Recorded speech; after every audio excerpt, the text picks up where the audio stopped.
I have been building a horror-themed escape room video game by myself for the last couple of weeks, and here's my progress so far. We finally figured out what was going on with the fire effects in my game. The fire effect in the asset pack that I downloaded was not able to cast shadows, which creates some sort of weird problem when you have multiple effects because the light is unable to blend based off of the shadow distance that they're from.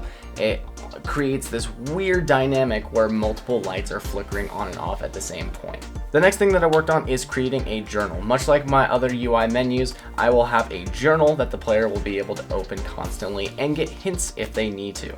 It'll also have little bits of story that'll help guide them along, help them realize what they're doing, why they're doing it, and kind of give them some background as to everything going on, and they can check that periodically.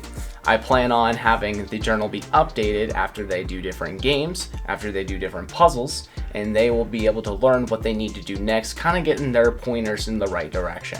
The last thing that I did was I downloaded this asset pack that was purely prison/dungeon related. It gave me like a really cool iron door model, a nice jail cell door that I can use for my game instead of the wood doors that I was using. The only issue with the model is that the door itself is two parts, the actual door and then the frame around it.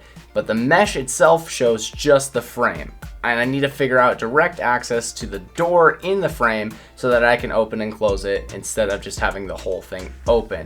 Once I can figure that out, then I'll be set to have opening and closing jail cell doors. If I cannot, for whatever reason, figure that out, then I can easily remodel something that will work exactly the way that I need it to.